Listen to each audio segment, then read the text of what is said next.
আপনারা দেখছেন সংবাদ খোলাখুলি নিউজ।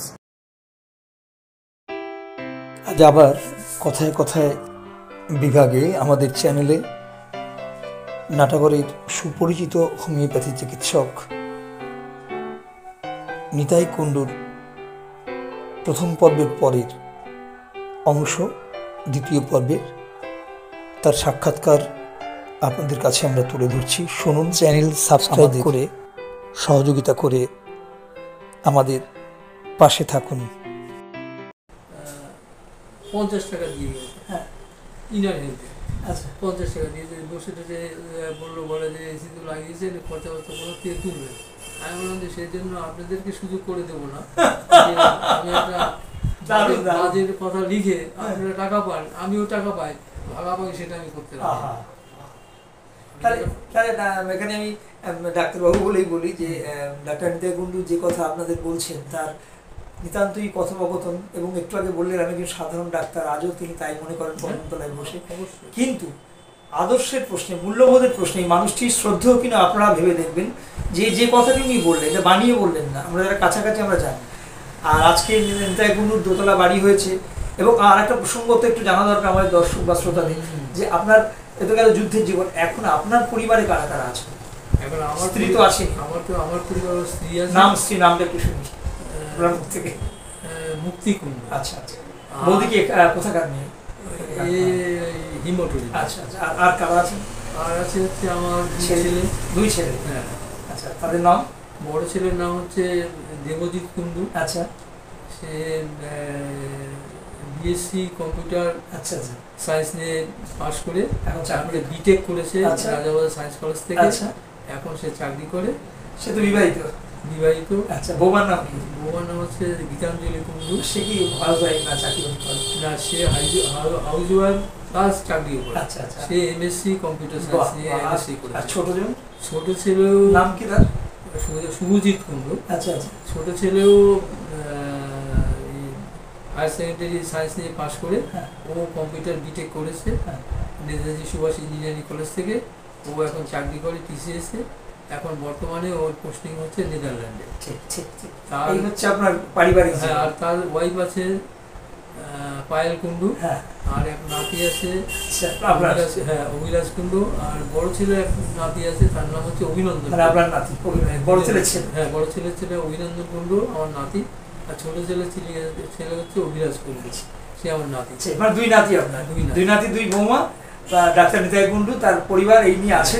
আচ্ছা, আপনি তো ধরুন নিজের পরিবার থাকলেও আমরা তাকিয়ে দেখেছি নাটকরে আপনার এক সময় একটা সুনাম দুর্নাম ছিল। সেটা হচ্ছে, এটা আমরা যখন বড় হচ্ছিলাম, আমি যেটা এখানেই বড় হচ্ছি আপনার চোখের সামনে, আপনি আমার নারী নক্ষত্র সব জানেন, সেখানে যে আপনি খুব ফেরোসাস টাইপের, খুব মানে সন্ডা গুন্ডা টাইপের মানুষ ছিল, এই কথাটা কিন্তু শুনতে পাই। সেটা নিয়ে একটু বলবেন কেন এরকম বলা হতো? এই কথা নিয়ে বলার একমাত্র কারণ হচ্ছে কি, যে আমরা যখন এই দেশে আসি, হ্যাঁ, তখন আমার বাবার চিকিৎসাতে এখানে আনা হয়েছিল। আচ্ছা, এসেছিল। কোন দেশে ছিলেন? বাংলাদেশে। বাংলাদেশে বরিশাল ডিস্ট্রিক্ট। এখানে এসে বাবা মেডিকেল কলেজে অপারেশন করার পরে স্পট ডেথ, মারা যাওয়ার পরে আমরা শিয়ালদা প্ল্যাটফর্মে আমি ছিলাম। আচ্ছা, এবং বসে আছি তখন, মানে ওই খাবার দিয়ে যেত প্ল্যাটফর্মের কোনায়। আচ্ছা, সে বসে আছি, সে খাওয়া দিয়ে, তখন আমাদের মানে গোমস্তাই আর কি, দেশে গোমস্তা ছিল, তার ছেলে এখানে পুলিশে চাকরি। আচ্ছা, সে আমার মাকে দেখে বলছে যে বউ ঠাকুমা আপনি এখানে? বলছে এই ঘটনা সব বলছে। বলে যে দেখেন, আমি তো কিছু করতে পারবো না, তবে আমি এইটা করতে পারি, যদি আপনার ক্যাম্পে যান আমি একটা ক্যাম্পের ব্যবস্থা করি। আচ্ছা, তখন আমি ধুবুলিয়া ক্যাম্পে আমরা চলে গেলাম পুরো পরিবার। এবং বাবা মারা গেলেন, পুরো পরিবার নিয়ে ধুবুলিয়া ক্যাম্পে গেলাম। ধুবুলিয়া ক্যাম্পে গিয়ে যতটুকু মানে উপলব্ধি করেছি, তার মধ্যে দেখা গেলো বাঁচতে গেলে প্রথমে হচ্ছে স্বাস্থ্য তৈরি করতে হবে। আচ্ছা, শিক্ষা নিতে হবে। আচ্ছা, এবং স্বাস্থ্য তৈরি করার পরে দেখতে পাচ্ছি যে সেখানে যেসব অন্যান্য প্রভিন্স থেকে যারা যেসব দেশ থেকে ছেলেপেলেরা এসে, তারা বহু উদ্ধত্ত ছিল এবং তারা অত্যাচারও করতো। আচ্ছা, দুর্বলের উপরে কিরকম অত্যাচার করতে, হয়তো দেখা গেলো যে তাদের হয়তো বলতে কি যে আমার এটা বিরিয়ে এনে দেখি। কিন্তু আমরা যেভাবে করে মানুষ হয়েছি, আমার মা বলেছে, তোর বাবা বলেছে যে মাটিও যদি কাটতে হয় তাহলে ওর শিক্ষা নিতে হবে, কারণ তাহলে পয়সাটা তো গুনে নিতে হবে। ঠিক কথা, ঠিক। তুমি যদি মাটি কাটারও কাজ করো, আর মা আমাকে প্রায় বলতে যে মাটি কাটারও যদি কাজ শিখতে হবে, তাহলে আমাদের কিছু পড়াশোনা করতে হবে, কারণ পয়সা তো গুনে নিবি। ঠিক ঠিক। ওরা আটানা যে পয়সা দেবে, যে আটানা তো গুনতে হবে তো। আচ্ছা আচ্ছা। এই জন্য শিক্ষা, এইটা আমাদের বলতে, এই যে এই শিক্ষাটা আমরা মানে ওই আমি বললাম যে আপনার যে সেই বদনাম দুর্নামের কথাটা বলছেন, এইটাতে এইটা আসে। সেইখান থেকে স্বাস্থ্য তৈরি করেছি এবং অন্যায়ের প্রতিবাদ করতে শিখেছি, এবং প্রতিবাদ করে সেখান থেকে যখন এখানে আমরা চলে আসি, এখানে আসার পরে এখানে যখন আসলাম, তরুণপল্লীতেও একটা ক্যাম্পের লোককে আবার ক্যাম্পে তৈরি করে দিয়েছে, এবং এখানে কিছু কিছু ছেলেপেলে ছিল, তারা অধ্যত্ত ছেলেপেলে ছিল, তাদেরকে শাস্তি করার জন্য, কন্ট্রোল করার জন্য এইসবগুলো, আলটিমেটলি মাস্তানি করার জন্য, আলটিমেটলি এলাকার পরিবেশ ঠিক রাখার জন্য স্বাস্থ্য দরকার, এবং আপনার যে দুর্নাম বা সুনাম সেইটার জন্য। এবং একটা টাইমে আমি তখন, আমার বয়স কত হবে, আমি তখন 24-এ ডাক্তারি শুরু করলেন তো 70, 66, 67 আমি তরুণপল্লী, আমি সেক্রেটারি ছিলাম। আচ্ছা, আমার তরুণপল্লী ওই বয়সে সেক্রেটারি ছিলাম। কেন সেক্রেটারি ছিলাম? যেহেতু শিক্ষা নিয়েছি, স্বাস্থ্য নিয়েছি, শরীর এবং শিক্ষা, যার জন্য ওখানে যেসব ছেলেরা আমাকে মান্যগণ্য করতো এবং আমাকে তারা সিলেকশন করেছে। এই ক্ষেত্রেও একটা কথা বলছি, একবার আমি চাকরি পেয়েছিলাম, সেটাও আমি চাকরিটা ছেড়ে দিয়েছি। আমি স্কুলের টিচার, এই Nivedita high school, Nivedita school আছে প্রাইমারি স্কুল, সেই স্কুলটা আমাদের গোলবার্গের কাছে, স্কুলটা একটা ভাড়ার ঘরে স্কুলে চলছে। সেখানে সেই স্কুলের, সেটাও ঘটনা বলি, সেই স্কুলে কোনো টিচার পাওয়া যাচ্ছে না। তখন আমি স্কুল বেলায় পরীক্ষা দিয়ে বাড়িতে বসে আছি, আমাকে পাড়ার লোকজন বললো টলো, তারপরে আমি ওখানে সেক্রেটারি হলাম। পাড়ার লোকজন আমাকে বলে যে দেখো নিতা, তুমি তো খুব ভালো ছেলে, অঙ্কের লেটার নিয়ে তুমি এরকমভাবে পাস করেছো স্কুল বেলার, তুমি দেখো না এখানে যে এই যে স্কুল আছে, এখানে যে ছেলেরা বৃত্তি পরীক্ষা দেবে, এদের যদি একটু পড়াতে পারো। তখন মানে বৃত্তি পরীক্ষা দেবে 3 মাস বাকি আছে, 3 মাস বাকি আছে। তখন আমি ওই বললো ঠিক আছে, আমার তখন ছুটি, রেজাল্ট বেরোয়নি, কলেজে ভর্তি হয়নি, রেজাল্ট বেরিয়েছে, কলেজে ভর্তি হয়নি, ছুটি। তখন আমি ওই স্কুলে ওইখানে পড়াতে গিয়ে 11টা ছেলেকে আমি ওই বৃত্তির জন্য পাঠিয়েছিলাম। তো 11টা ছেলেকে আমার বৃত্তি ছিল, বৃত্তি ছিল। 11টা ছেলের মধ্যে 10টা ফার্স্ট ডিভিশনে পাস করে, একটা সেকেন্ড পাস। এবং সেখানে যে আমি পড়িয়েছিলাম, ওদেরকে যখন পড়াতে শুরু করলাম, তখন ওই ছাত্রবন্ধুর যে বইটা বৃত্তি, সেটা কিছুই যায় না। তখন তাদেরকে আমি টেকনিক হিসেবে বললাম, তুমি যে এইটা দেখো এইটা লিখবে, এইটা দেখো এইটা লিখবে, এইটা এই করে আমি 10টা ফার্স্ট ডিভিশনে পাস করেছি, একটা সেকেন্ড। স্কুল স্যাংশন হলো। স্যাংশন হওয়ার সময় আমাদের এখানে একজন সুনামধন্য মাস্টার শিক্ষক শান্তি চক্র, উনি পাতিপুর স্কুলে না, সে তো শান্তি রায় হচ্ছে যার কথা, যার শান্তি চক্রবর্তী পাটা করেছে। শান্তি রায় ছিল পাতিপুরের প্রাইমারি স্কুলের হেডমাস্টার ছিলেন। তার ওয়াইফকে সেইখানে দেওয়ার জন্য উনি কিছু স্কুলকে বলেছে, আমি এটা ডোনেশন করবো, আমার মেয়েকে ভর্তি করতে হবে, ওখানে চাকরি দিতে হবে। কারণ আমি যেহেতু ফাউন্ডার হিসাবে ওখানে ই করে পাশ করে চাকরি পাই, তখন আমার ছেলে যখন বয়স ছিল, আমার হচ্ছে না, তখন হচ্ছে 6 মাস বাকি, 18 বছর বাকি। 18 বছর না হলে তো চাকরি পাওয়া যায়, 6 মাস বাকি। কিন্তু স্কুলে 6 মাস কমেও চাকরি পেতে পারে, ওটা আইন ছিল। এই নিয়ে খুব ঝগড়াঝাটি হচ্ছে। তখন আমাকে ডাকলো, আমার দাদাও আসলো, বলে কী ব্যাপার? আমি বললাম যে আমার দাদা জিজ্ঞেস করছে কী ব্যাপার? আমি বললাম যে এরকম চাকরির ব্যাপারে গন্ডগোল হচ্ছে। গেল তো দাদা শুনতে বলছে না, এটা ওই শান্তিবাবুর ওয়াইফকে চাকরি দিয়ে দেবো, উনি যখন এত ভবিষ্যৎ হয়েছে, আমার ছেলে, আমার ভাই প্রাইমারি স্কুলে চাকরি করবে বলে এই যে মানে প্রতিবাদ মনোভাব, এই প্রতিবাদ মনোভাবের জন্য কিছু এবং এইটা আমরা বেশ ছড়িয়ে পড়েছিল আমাদের। আমার নিজের চোখে দেখা, আপনি অনেক অন্যায়ের প্রতিবাদ করেছেন, আমি নিজেও দেখেছি এই কথা, এবং তাতে আপনি আক্রান্ত হয়েছেন, এমন ঘটনা ঘটেছে। এই কথাই তো বলছিলাম, এই কথাই বলছি। এখন সেটা তোমাদের এখানে যদি উঠে যায়, না সেটা কিছু অসুবিধা নেই, মানে সেটা আপনি বললেন। সেটা বলছিল যেরকম যে তোমার শিবুসনের বাবা অক্ষয় সোম, অক্ষয় বাবুর নাম মনে পড়ে? ভীষণ, শিবু আমাদের পাড়া, আমার বিনয়পুর। তো অক্ষয় সোম একদিন এখানে এসে দাঁড়িয়েছে আমার দোকানের সামনে, রোজই যাওয়ার সময় আমার দোকানের সামনে দাঁড়াতো, তখন আমি ডাকতে নিয়ে। এবং আমি একটা কথা আপনাকে বলে দিই, এই মুহূর্তে আমাদের ক্যামেরায় বলছি, যে আপনি নিজে আপনার যে মানে পৌর হওয়া, আপনার যে যৌবনবেলা, মানে যে সময়টা লোকে খেয়াল করতে পারে, 72-এর পর থেকে তো ধরুন ৭৭-এর পর থেকে বামফ্রন্ট এলো, সেই সময় আপনি বহাল তবিয়তে মানুষের শ্রদ্ধা নিয়েছিলেন এবং আপনি কোনো মানে ওই আমলে কংগ্রেসের আমলে বামপন্থীদের উপরে যে অত্যাচার সেখানেও আমি দেখেছি আমার বাবাদের মতো আরো লোকজন আপনি তাদের সাপোর্ট হয়ে পাশে দাঁড়িয়েছেন, এটাও দেখেছি। আপনি যে কংগ্রেসী মানে আমি যত জানি এতে বলতে কোনো দ্বিধা নেই, কিন্তু আপনি কখনো এই রাজনীতিতে বিশ্বাস করেননি যে আমি কংগ্রেসী বলে এসে চলো সিপিএম কে পেটাই, এইটা কিন্তু আপনার মধ্যে দেখি, কেউ বলতেও পারবে না, আমি দেখি কখনোই ছিল। আমি তো আজকে সাংবাদিক হয়েছি, বরঞ্চ যে যারা মানে তাতে আমি প্রতিবাদ করি। আচ্ছা, এবার একেবারে আমরা শেষের দিকে এসেছি, আরো কথা কোনোদিন আরো বলবো। একেবারে শেষে যেটা বলবো যে আপনি পানিহাটির সুনাগরিক, আমরা এটা বলতে পারি, এবং আপনিও নিজে মুখে না বললে আপনি এইখানে স্থিতি হবেন যে সত্যি আপনি সুনাগরিক, আর প্রচুর মানুষের পরিষেবা দিয়েছেন মানে স্বাস্থ্যের ক্ষেত্রে। একটা প্রশ্ন করে শেষ করব যে পানিহাটির পৌর নাগরিক, বর্ষিয়ান নাগরিক হিসেবে আপনি একটা স্থানীয় স্কুল সুস্মিত হাই স্কুলের পরিচালন কমিটির সম্পাদক ও সভাপতি, আপনি শিক্ষার সঙ্গে জড়িয়ে আছেন, এই ক্লাবের ক্লাবে তো আমি বর্ষিয়ান সদস্য, প্রেসিডেন্ট।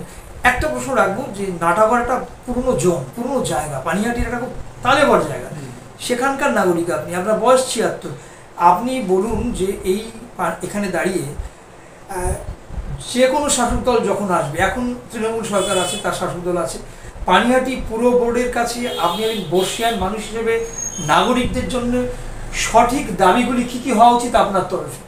এটা শেষ প্রশ্ন। আবার শুনে নিন যে পানিহাটি পৌর সবার কাছে, পৌর কর্তৃপক্ষের কাছে নাটাগড়ের জন্য, পানিহাটি ভালোর জন্য কি কি বিষয়ে তারা যত্ন দিচ্ছেন না বা যত্ন দেওয়া উচিত বলে আপনি মনে করেন? প্রথম বলুন কোনগুলো দরকার, সেগুলো কি কি, এবং সেগুলো আপনার চোখে কি পড়ছে খারাপগুলো, এইটা তুলনামূলক যদি বলেন। এই শেষ প্রশ্ন।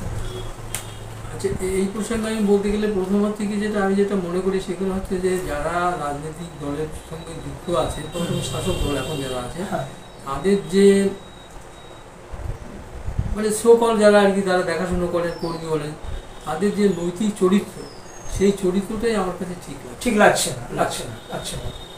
নৈতিক চরিত্র যদি তারা যদি গঠন যদি না করতে পারে, তাহলে যে মানুষের সেবা দেওয়া দিয়ে যে প্রয়োজনীয় জিনিসগুলো তাদের যে চোখের মানে দৃষ্টিকটু হবে যে এইটা সেটাই তারা বিচার করতে পারবে, সেটা হচ্ছে তার ফলে তো সেই পরিষেবাটা পাচ্ছি না। স্পেসিফিক্যালি যদি একটু বলেন, তবে বেসিক্যালি দেখা গেল যে আমাদের যে নাটকের যে হেলথের সম্পর্কেও যদি আমরা যদি আমি ডাক্তার হিসেবে হচ্ছে হেলথের ব্যবস্থাপনার কিছু হয়েছে, যেটা আমাদের এটা সেখানে যখন হয়েছে তখন সেখানে উপস্থিত ছিলাম, যে এজেন্ডা নিয়ে সেটা করেছে কিছুই সেখানে হচ্ছে, কোনো একটা লোক কোনো ট্রিটমেন্ট কিছু পাচ্ছে না, স্বাস্থ্য পরিষেবা কিছুই পাচ্ছে না, পার্থিব কিছুই পাচ্ছে না। আচ্ছা, আপনি যখন ডাক্তার হিসেবে আজকে বলার দাবি রাখেন, একটু স্পেসিফিক্যালি বলুন না যে মানুষের কি কি ব্যাপারে আমাদের অন্তত এই স্বাস্থ্যকেন্দ্রগুলো নজর দিতে পারে।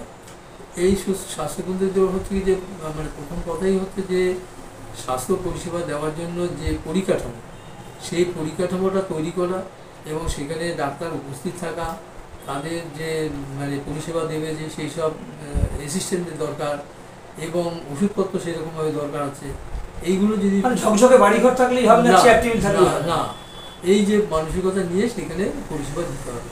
সেই পরিষেবাটা যদি দেওয়া যায় তাহলে নাটকরে যে দুস্থ মানে প্রচুর সংখ্যক মানুষ আছে, তাদের অনেক উপকৃত, তারা অনেক উপকৃত হবে এবং সেই উপকৃত যাতে হয় সেই জন্যই তো আমরা এই পরিষেবাটা চেয়েছি, কিন্তু সেটা হচ্ছে না।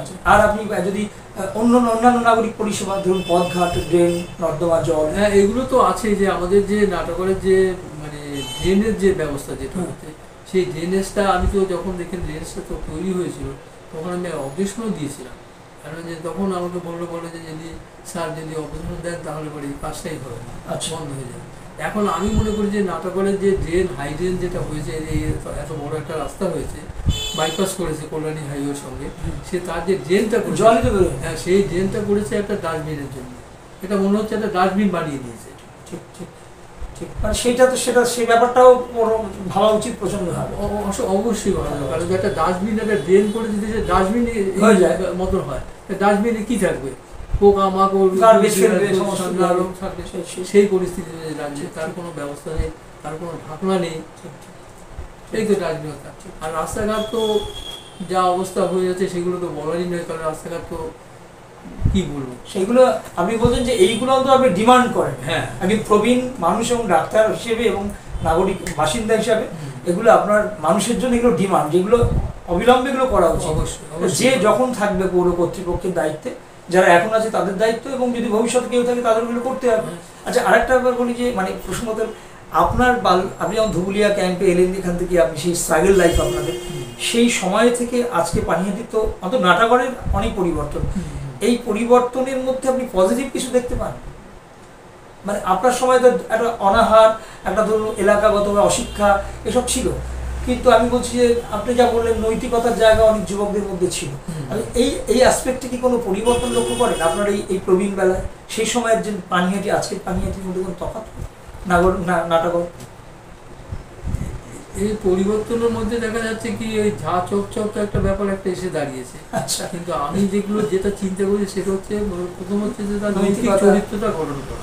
সে নৈতিক চরিত্র গঠন করার দিকে কেউই লক্ষ্য দিচ্ছে কোনো ক্লাব সংগঠন যেগুলো আপনারা করতেন, হ্যাঁ সেই চরিত্রগুলো সেগুলো আসছে না, যার ফলে আমরা তার বেটারমেন্ট কিছুই পাচ্ছি না, রেজাল্ট কিছুই পাচ্ছি না। মানে আপনি বলছেন এগুলোর দিকে ভাবা উচিত। আর একটা কথা আমাদের পক্ষে এবার আসি, আমি এবং কাঞ্চন বসু আমরা খুব স্নেহভাজন, আমরা জরুরি সাংবাদিক, আমাদের কাগজ চালাই, আপনি পড়েন। আমাদের উদ্যোগ নিয়ে আপনার শুভেচ্ছা বা আপনার মতামত, আমাদের উদ্যোগ নিয়ে আমরা যে কাজকর্মগুলো করে যাচ্ছি, এটা দিয়ে শেষ করি। এখন এই যে তুমি কথা বললে এটা খুবই গুরুত্বপূর্ণ কথা, কারণ এই ধরনের মানুষগুলো তোমাদের বিশেষ কাঞ্চন বা তোমার সঙ্গে যে আলাপ আলোচনা করে যাতে তুমি বুঝতে পারছি এই তোমাদের যে চিন্তাধারা, এই চিন্তাধারা তো লোকই এখন পাওয়া যাচ্ছে না। যার ফলে তোমাদের যে চিন্তাধারা আছে এই চিন্তাধারা যদি আরও ব্যাপকভাবে যদি ছড়িয়ে দিতে পারো, তাহলে আমার মনে হয় যে মানে রাস্তাঘাট থেকে শুরু করে ড্রেন থেকে শুরু করে শিক্ষা দীক্ষা যেটা হয় সমস্ত কিছুই উন্নতি এসে যাবে। সেই জিনিসটা তোমাদের মধ্যে আমি দেখতে পাচ্ছি। তোমরা যদি সেইভাবে করে যদি মানে আরো যদি এগিয়ে যেতে পারো, তাহলে আমরা এই বেটারমেন্ট কিছু। ঠিক আছে, আমরা শেষ করলাম।